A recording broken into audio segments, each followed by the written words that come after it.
On the Mizell Show today.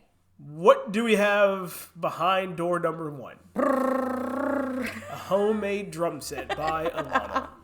And you get a drum set. No, we are talking about... Guys, I wish you could see Steven's face. We are talking about routines. And are they ruining you? Or are they refueling you?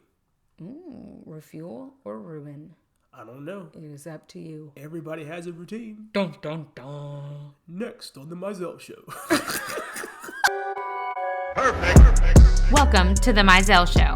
An inspiration for a new generation.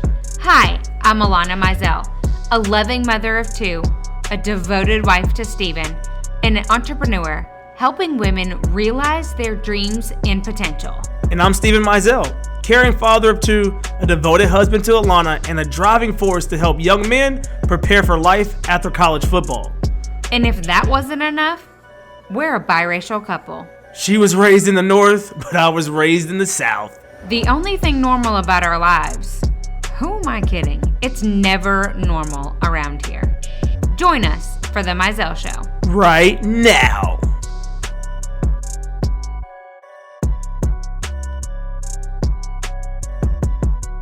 Do you know?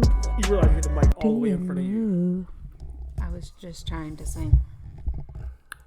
Guess it means we're back on the Mizell Show. You got stuff all on the microphone. I was singing. I know. I'm so It's sorry. not a Mizell Show podcast without Alanna singing. Or going to the ones Do and you twos. know what it feels like? Nobody knows Enrique that song. Yes, they do. Nobody knows that song. It's Enrique Iglesias. And if Enrique you watched who? Robin Big, I probably said his last name wrong. It's fine. If you watched Robin Big when you were younger, which you were too old to be watching Robin Big, that's your problem. That's why you don't know that song, bruh. But there's this part in the show when they're going through the car wash, and it says, "Do you know? Do you know?" And they start throwing their body around. Maybe you should tag that in the episode because I have no idea what you're talking about. And I feel like 95% of our population doesn't know either. But it's so funny. My sister would know. There's your sister. She would know, and she would embrace it. And I'm going to post it. You're going to post it? I'm going to post it. Right. But today on the Mizell Show. on the Mizell Show. Yes. Homemade drums by Alanna. You're welcome. I know we have this very complex system made to you by Apple, but we use the We drums probably could have added some drums from me. Ready? right there. Yes. I don't know. I'm like trying to figure out what you're doing with the homemade drum set. You guys, we are talking about how your routine can rescue you. or ruin you. What does your routine look like? I think a routine is something that... What are you asking me, or are you I'm not just asking talking? you. Oh, okay. I'm so sorry. I guess we can talk about your routine. You No. want to talk about your routine? You want to talk about my old routine or my current routine? We can talk about your old routine and how you felt like you had to make a change in your routine. My old routine was very... So I have clinical control anxiety. Did you know that was a thing?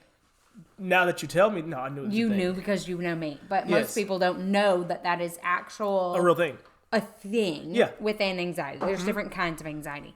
So I have control anxiety to where I fear not having control. And then I try to put in place things to give me false control. Yes. So that's what a morning routine or any sort of routine can give to this girl. Yeah. And there's a motivational speaker out there, and she specifically has a journal system that's like a 90-day journal. We thought it'd be great for me. Yeah. We thought it'd be great. It wasn't. Was not. We did the 90 days, and I was worse off than when we started. You were.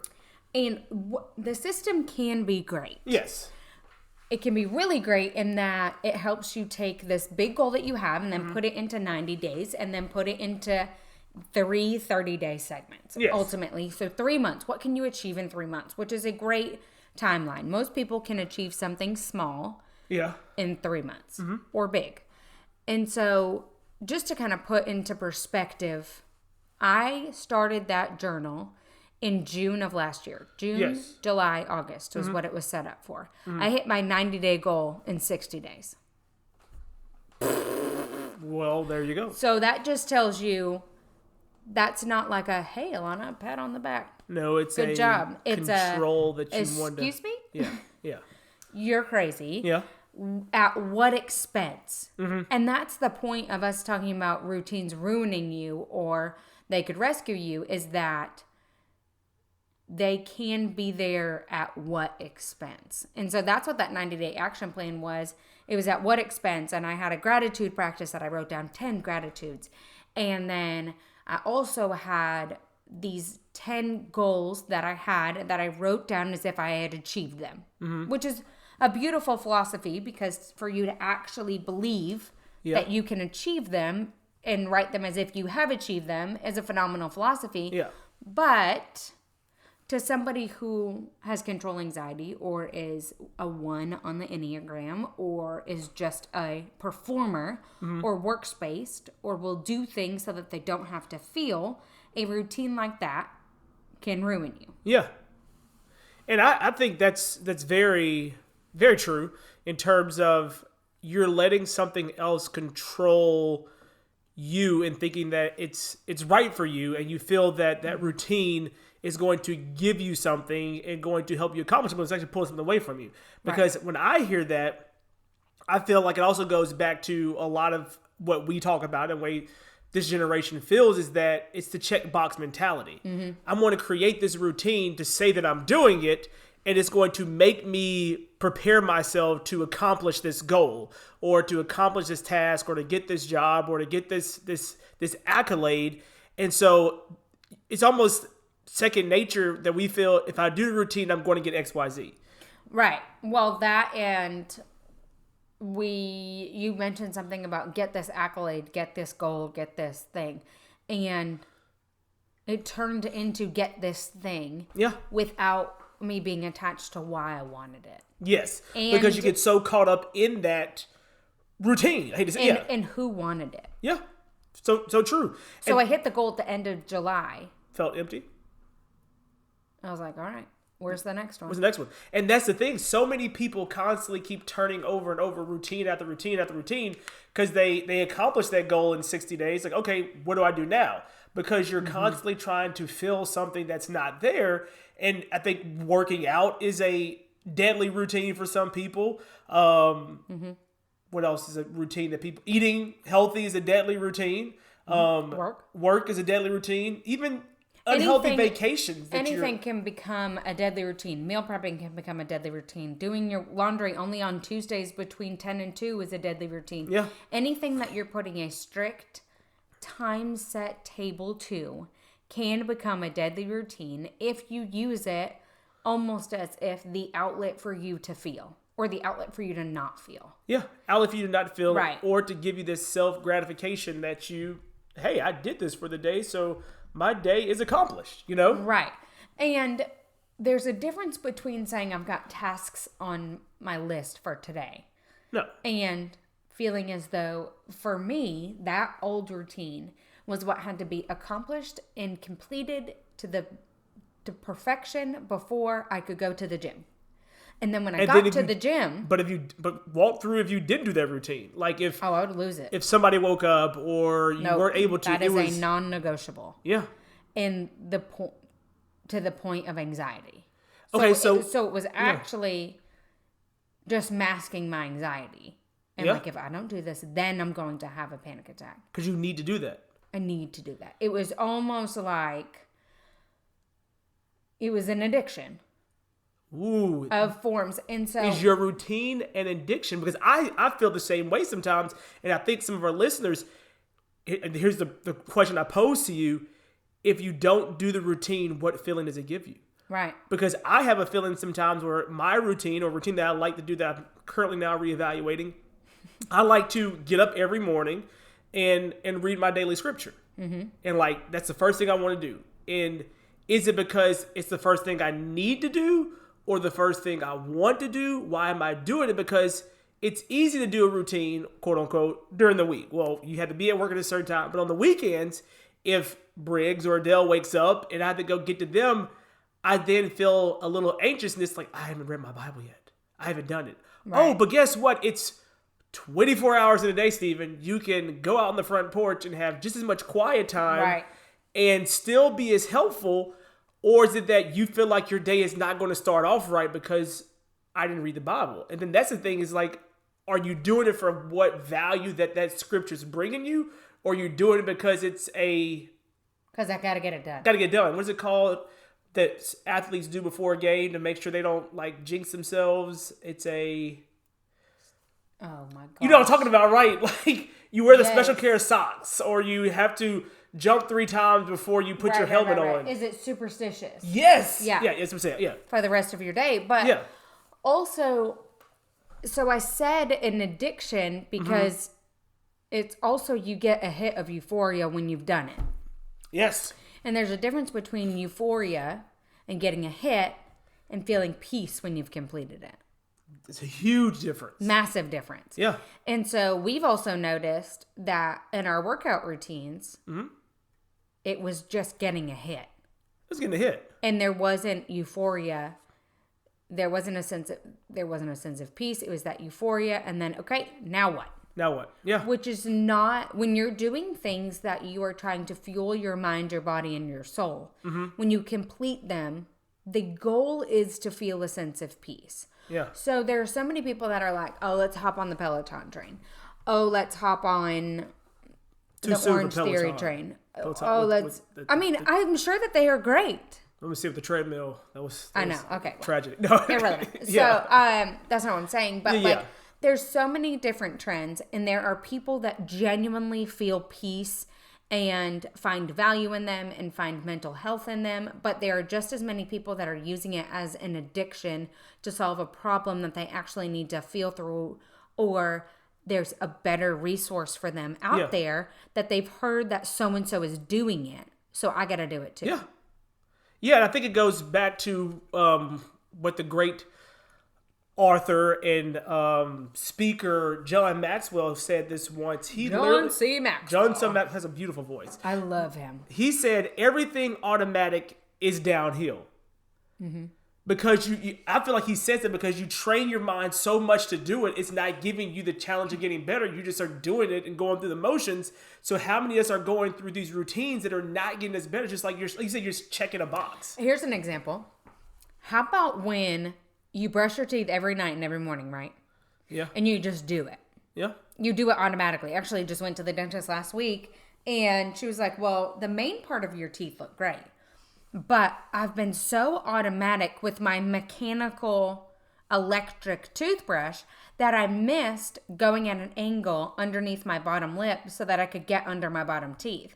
So I had become so automatic in a task that I do twice a day that I wasn't able to actually grow in it or even maintain. When I'm using a higher level toothbrush than I've ever used before. You're a higher level toothbrush. You're doing it twice a day, but you're so robotic. Toothpaste. You're not doing the little thing. You know, because you're so I'm doing all the things that everybody else is telling me to do, that the ads are telling me to buy, but at the end of the day, I'm still going downhill because I'm doing it in automatic. Yeah. So what else does it say? Everything. I think like I said, everything you do is automatic, but I also feel another thing that we kind of talk about that this is somebody else that said this, John Wooden. He said, make every day your masterpiece. Did you know that I sell makeup? Not only do I sell makeup, but the makeup that I sell is 3D makeup, which allows you to highlight and contour your face in a super simple compact. As a mom, I could not survive without my simplified routine. Not only that, but it's exactly what you need. Exactly when you need it, all in one spot. Go ahead and check out Alanna Mizell on Instagram or alannamizell.com to learn more.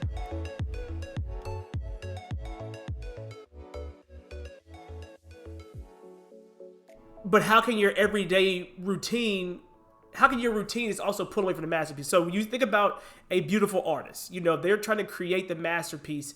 They're not doing the same thing every day. They're trying something different. So how can you step out today to be a masterpiece if you are not reevaluating your routine? If you are not making sure you're getting what you need? Like you said, you thought you were doing everything you need to have the perfect teeth, but technically you were not doing it.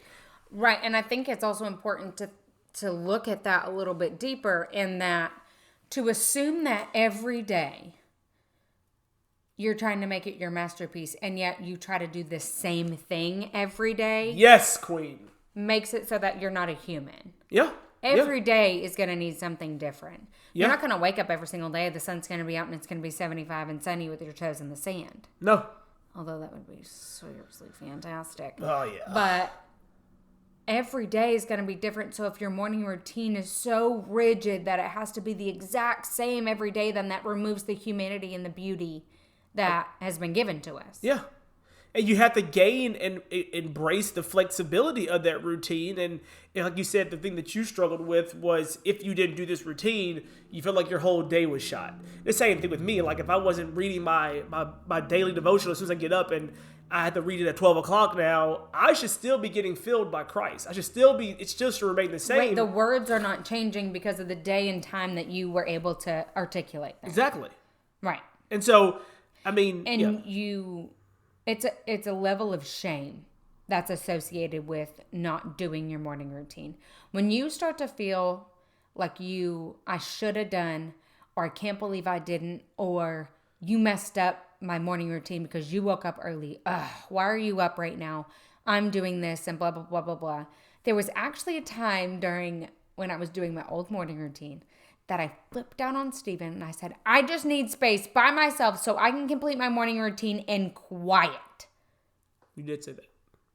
Yeah, it was actually when he came home from the gym after he was at the gym at 3:45 so that I could go work out after him. I mean, it makes you feel kind of small after, but talk about shame. So I'm yelling at him because I needed perfect quiet to write down some gratitude. So it was shame being there. And when you're talking about not doing your devotional, it's shame. It's shame. I should have already done it. Or I should have got up. Or and got putting it, the ounce of, dread on our kids saying, why are you awake? Yeah. It is 15 minutes before when I've allotted for you to wake up. I mean, you're speaking like to so many people right now. And so I think the question is I pose to you, and I'll talk about it too, is how do you reevaluate your routine? Do you say, hey, tomorrow, don't do this to see how you feel? How do you evaluate it? I mean, that's one way to do it. For me, I had to get rid of a routine in general. I had to get rid of a routine completely for a few months and just woke up and I hated it. Oh, I hated it. For me to not have a morning routine or not have a system that I'm going to do is equally uncomfortable, but sometimes uncomfortable and shame are two different facets. Yeah. So uncomfortable is growth. Shame is debilitating. Say it again. Uncomfortable is growth. Shame is debilitating. Yes. So if you're in shame, you're ruining yourself and ruining your mental health and ruining your routine. If you're uncomfortable, then you're growing. You're growing. And the reason that I say I was uncomfortable is that it didn't make me shameful of others. It didn't make me flip out to not have one. Mm-hmm. It didn't make me more anxious. It's not that it brought me peace, but it didn't not bring me peace. Yeah. So I was just uncomfortable. It felt weird. Felt weird. Yeah. It's almost like the first time you wake up not in your house that you grew up in. It just feels weird. Yeah. Like something's just different. It's not wrong. It's not right. Yeah. It's just different. So for me, I had to completely remove it at the inside of a therapist saying, you got to cut it out. Yes. Like cold turkey. I'm an all or nothing kind of girl. You are definitely cold turkey. Or out because I have very addictive personality, no matter what it is. So all in, all out. That's how I roll. And then I slowly started to add back. I tried different things. I tried yoga. It was all right. I don't love yoga. And then I started adding in different things. And now the fluidity of my morning routine is much more fruitful for the rest of my day. I do try to map out my week ahead of schedule. I try to do it on a Friday. If what I've learned is that if it's not until Monday that I map out my week, we're all going to be okay. We're working on that. Mm-hmm. But that for me is about as much structure as I'm going to give in my morning other than me working out. I don't even map out when my rest days are. I just go, does it need to be today based off of how I'm feeling? Do I need more sleep? Do I have a speaking engagement that night? Like last night I had a speaking engagement. So this morning I slept in and I didn't do a workout. And the beautiful thing of that is I slept in an hour. I had coffee and I was able to read my book this morning. That routine was so peaceful for me. And sometimes doing that is even more refreshing than going to the gym. I mean, now you have that itch of like, oh my goodness, am I going to take a step back? But again, it goes back to shame. But like you taking the time after you had a speaking engagement last night where you're able to impact women, grow them, you feel that euphoria, you're excited, and then you're able to almost like show God you're grateful for that opportunity. By the next day, not hopping right back into it, getting up at 3, you're like, you know what? I am going to embrace it. And so many times we get so caught up in our routines and doing it, we forget to take a step back and just embrace that we have the ability to do that. And like I said, with me, I feel the same way. Well, yeah, Rachel calls that active rest. Active rest, yes. So there's active rest to where it's almost like I was saying to God, thank you for my brain. I'm going to let it pause. Because when I go to the gym, you guys have heard this on almost every podcast, that's my active brain. That's when I intake massive amounts of content in 2 hours. Yeah. And I'm usually there about an hour, hour and a half. If I walk, it's longer. And then if I'm walking, everybody go ahead and strap the boots on because that's content driven. That's me working. My brain is fired on all cylinders when I'm there. And I love it. It brings me peace at the end. It fuels me for my day. It is the way I have it right now. I am currently happy. It may not be like that in 2 months. But for me to jump right back into that and not reward myself for getting as far as I have in speaking engagements would be a disservice to the talent and the ability that God gave me. And yet it made me uncomfortable, but I didn't feel shame from not going to the gym this morning. Yeah. And that difference is probably, 6 weeks ago or maybe 2 or 3 months ago, you would have felt that shame for not going to the gym. Yeah. Correct? Oh, yeah. Yeah. And so I think that the question we're posing to you guys is to reevaluate your routine, because your routine could be ruining you or you can be refueling you. And I think even with me in my daily routine, I still enjoy, taking time, quiet time in the morning and reading the message. But I have to also know that if I don't get around to it the first thing, it's still going to be there. Have you looked at the kind of message and the response that your body and your mind gives you depending on what type of message you're reading? No. I'm wondering if that could be a facet. So for me, there are certain leaders, preachers that I am more at peace listening to. Yeah. And it's almost like I know them personally. I know where they're coming from. It's kind of like if you're talking to a good friend. Yeah. And it doesn't matter what they say. You're going to feel peace, even if they give you the worst news. There's a few people that I say, if I ever have stage 4 cancer, I need to hear it from them. Yeah. Like I'm going to be at peace when they say it, and I'm going to feel like I can still conquer the world. Yeah. That's almost how I feel about, okay, what book am I going to read in the morning? What book am I going to read at night? These narratives that I'm putting into my body, or whatever scripture you're reading or whatever devotional you're working on in the morning, need to almost give you if this narrative, words were changed to the worst news I could get, would I still feel hopeful and at peace? Yeah. And that's something that I've never thought about. I mean, I looked through my devotionals after I finished one, like, hey, this one sounds good. Let's go for this one. But I haven't thought through the delivery or the person behind it that could really also bring more joy and less shame in terms of reading it and doing it. Or maybe it's like a page in a John Eldridge book. Yeah. Which he wrote Wild at Heart. Yeah. And co-wrote Captivating. Yeah.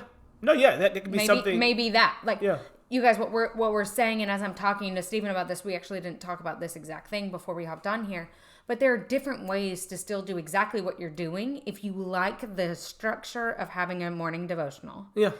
There are different ways for you to feel more at peace and still allow you to be in that uncomfort and grow. Yeah. And because, again, like you said earlier with John Maxwell said, anything is automatic, you're going downhill. I think no matter what. Anything worthwhile. You're going uphill. Yeah, exactly. Mm-hmm. Yeah. It's that uncomfortable. Yeah, so, hold on. You going to read it? I'm going to read it now because I'm going to be confused. Yes, the first thing is everything automatic is downhill. Everything worthwhile is uphill. Yes. Everything worthwhile is uncomfortable because it's growth. It's growth. Anything that is downhill is automatic and shameful. And you just check the box. And you're just going through the motions. And that's something that everybody, I think, has to take the time to to evaluate your routine and to Right. see what is truly bringing you. And what you said today, I think is really impactful for me. I know that I struggled with it. Like, if I stop this tomorrow, will I feel shame for not doing it? Or will I say, okay, let's just figure out a way to squeeze it in and we'll keep it moving? Because so many people have this like locked in tunnel vision where if I don't do this, my day is going to be terrible. But why are you doing it? Right. Yeah. And guys, it is a daily battle. It is a daily decision to wake up and not let control take over, or the philosophy of what somebody else is doing be the solution for you. Your solution, my solution, and Steven's solution are all very different. You guys may love the 90-day journal. Great. Happy for you. It is a tool that you guys can use. But we challenge all of you guys to actually look at what you're doing every day and be okay with the uncomfortable, because that is growth. Uncomfortable is growth. Uncomfortable is growth. But shame will set you back. And stop checking the box. Be okay with uncomfortable and allow it to give you peace. You guys, we are so grateful to do the Mizell Show with you. I know it's sometimes a little entertaining in the beginning, at least, cracking jokes with Mr. Steven and all that. But we are just so grateful to be here. We're grateful that you guys listen to us day in and day out. We would love to catch you guys again next Tuesday. It's going to be a good one. Thanks so much. Are you loving the Mizell Show? Well, we love you all. And did you know that you can have me and Steven talk to your team or a group of 25 of your friends? All it takes is 25 people showing up on either a Zoom call, a Facebook Live, or really anywhere. Hopefully in person sooner rather than later. But how do you get us? So all you have to do is email themizellshow@gmail.com, or you can direct message us on Instagram @themizellshow.